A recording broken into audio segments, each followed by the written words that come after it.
নমস্কাৰ স্বাগতম জনাইছোঁ মৰ্নিং ফকাছলৈ ষ্টুডিঅ'ত মই মিনহাজুদ্দিন 2024 চনৰ লোকসভা নিৰ্বাচন সমাগত আৰু এই নিৰ্বাচনৰ প্ৰাক মুহূৰ্তত মুছলমান সমাজৰ প্ৰতি দলত জাগি উঠে বিজেপিৰ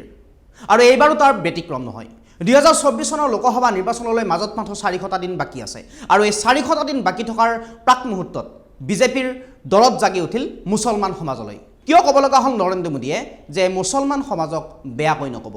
চাওক আমাৰ বিশেষ প্ৰতিবেদন সমাগত 2024 লোকসভা নিৰ্বাচন বিপৰীতে মোদীৰ জাগি উঠিছে মুছলমান প্ৰীতি 2024 লোকসভা নিৰ্বাচনৰ চমুচাপি অহাৰ লগে লগেই বিজেপি নেতাকৰ্মীৰ মাজত দেখা গৈছে মুছলমান প্ৰীতি মুছলমানক লৈ সততে ধৰ্মীয় ৰাজনীতি কৰি অহা বিজেপিৰ হঠাৎ জাগি উঠিল মুছলিম প্ৰেম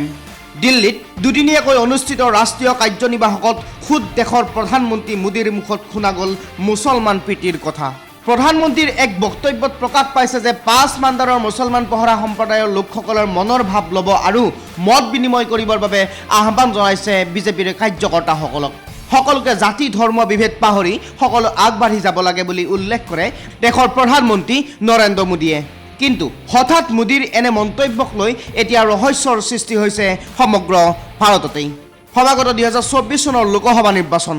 আৰু নিৰ্বাচনলৈ বাকী আছে মাথো 400টা দিন তাৰ মাজতেই আন্তৰিকতাৰে কথা কৈ এতিয়া মুছলমানৰ ভোটৰ অংক কৰা বুলি দাবী উত্থাপন কৰিছে একাংশ লোকে শেহতীয়াকৈ নিৰ্মাণ কৰা পাঠান চলচ্চিত্ৰৰ কিছু অংশই কিছু সংখ্যক মানুহৰ মনত আঘাত দিয়াৰ পিছত মতানৈক্যৰ সৃষ্টি নহ'বৰ বাবেও আহ্বান জনাইছে দেশৰ প্ৰধানমন্ত্ৰী মোদীয়ে উল্লেখযোগ্য যে নিৰ্বাচনৰ প্ৰাক মুহূৰ্তত এতিয়া মুছলমানৰ ওপৰত দেখুওৱা প্ৰীতিয়ে নিৰ্বাচনত মুছলমান ভোটৰ অংক কৰা বুলি একাংশই মন্তব্য আগবঢ়াইছে news desk report Prag news